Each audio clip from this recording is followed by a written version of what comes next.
I'm Christy Lake, your Certified Transitions Lifestyle Coach, and today we're going to be discussing fat. Contrary to popular belief, fat is not the enemy. Eating a diet rich in healthy fats doesn't always result in weight gain, which is why it's important to choose heart-healthy fats that will benefit your body instead of slow it down. Fats play a vital role in maintaining healthy skin and hair, insulating body organs against shock, maintaining body temperature, and promoting healthy cell function. They also serve as energy stores for the body, as well as sources of essential fatty acids, an important dietary requirement. Vitamins A, D, E, and K are fat-soluble, meaning that they can only be digested, absorbed, and transported in conjunction with fats. When you eat animal products, such as meat, fish, poultry, or eggs, you are eating fat and protein. When you eat oil-containing plant foods, such as nuts or olives, you are eating fat and carbohydrates, along with some protein. 95% of the fats and oils in foods are triglycerides that have been made in the animal or plant tissues, mainly from carbohydrates, the same way that the human body makes them. Fats or lipids begin chemical digestion in the stomach after being manually digested, which means chewing and swallowing, in the mouth. In the stomach, the fats are separated from the other food components and float as a layer on top. Since fat does not mix with the stomach fluids, little digestion takes place in the stomach. Once the fat enters the small intestine, the gallbladder has already squirted in the bile. Bile works to mix the fat particles with the watery mixture by emulsifying them, or suspending them in fluid, until the fat-digesting enzymes from the pancreas can split them into smaller particles for absorption. The digestive system absorbs triglycerides from a meal with up to 98% efficiency, so little fat is ever excreted in waste. Fats are a great source of energy and are broken down in the body to release glycerol and free fatty acids. The glycerol can be converted to glucose by the liver and thus used as a source of energy.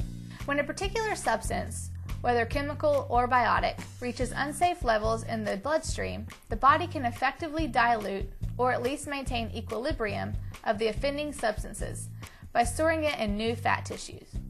This helps to protect vital organs until such time as the offending substances can be metabolized and/or removed from the body by such means as excretion, urination, accidental or intentional bloodletting, sebum excretion, and hair growth. Fat is classified as either saturated, monounsaturated, polyunsaturated, or trans fats. Saturated fats are fats that are solid at room temperature and are typically found in meats, dairy products, and processed foods. Saturated fats are named because their carbon backbone is actually saturated with hydrogen atoms, which means that no more atoms of any kind can fit on that molecule. You can think about it like a sponge. When a sponge has soaked up all the water it can, no more water can be absorbed, and the sponge is saturated. The American Heart Association recommends limiting the amount of saturated fats you eat to less than 7% of total daily calories. That means, if you were to eat about 2,000 calories a day, no more than 140 of them should come from saturated fats. That's about 16 grams of saturated fat a day. Eating foods that contain saturated fats raises the level of cholesterol in your blood. High levels of blood cholesterol increase your risk of heart disease and stroke. Be aware, too, that many foods high in saturated fats are also high in cholesterol, which raises your blood cholesterol even higher. Unsaturated fats are liquid at room temperature and contribute to many structures within the body. Unsaturated fats are typically found in vegetable oils, such as soybean, canola, and olive oil, but are also found in avocado and nuts. Monounsaturated fats are liquid at room temperature, but begin to solidify at cold temperatures. Some studies have shown that these kinds of fats can actually lower LDL or bad cholesterol and maintain HDL or good cholesterol. Polyunsaturated fats are also liquid at room temperature. These are found in safflower, sesame, corn, cottonseed, and soybean oils. This type of fat has been shown to reduce levels of LDL cholesterol, but too much can also lower your HDL cholesterol. Trans fats are very unhealthy and are created through hydrogenation. Food manufacturers will convert an unsaturated or liquid fat into a solid fat or saturated fat by hydrogenating it. Trans fats are found in many processed foods and are added to keep foods moist and to maintain their form as they sit on the shelves in the stores. They have negative health benefits, such as lowering the good cholesterol, HDL, and contributing to heart disease and cardiovascular problems. While it is nearly impossible to remove fat completely from the diet, some individuals try to eat fat-free this and low-fat that. It is actually unhealthier to make these kinds of choices. Typically, when manufacturers take the fat out of a food, they replace it with sugar to make it taste better, which in turn raises the glycemic index. Some fatty acids are essential nutrients, meaning that they can't be produced in the body from other compounds, and they need to be consumed in small amounts. Essential fatty acids, or EFAs, are necessary fats that humans cannot synthesize, and they must be obtained through diet.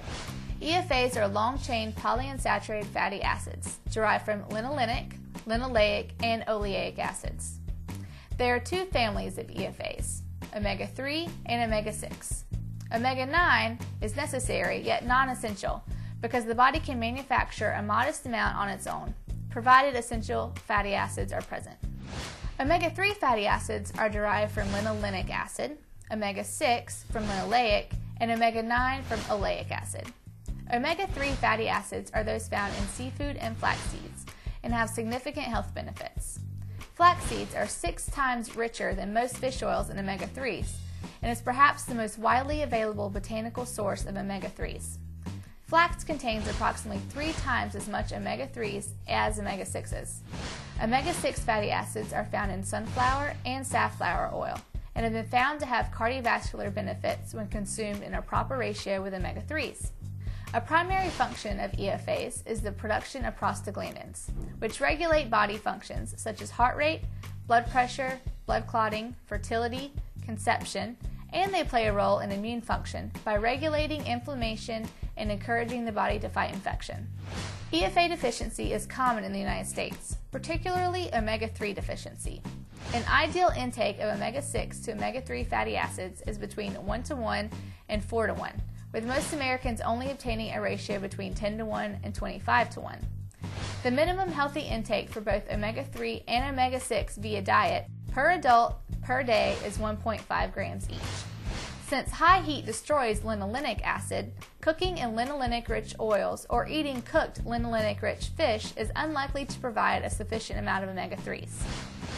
Omega-3 fatty acids are found in a variety of sources, including flax seeds, hemp seeds, walnuts, pumpkin seeds, Brazil nuts, sesame seeds, avocados, various dark leafy green vegetables such as kale, spinach, purslane, mustard greens, and collards, canola oil, soybean oil, wheat germ oil, salmon, mackerel, sardines, anchovies, and albacore tuna.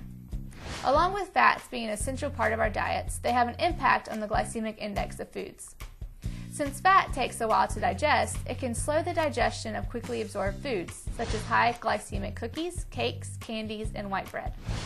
The best example of this is chocolate cake.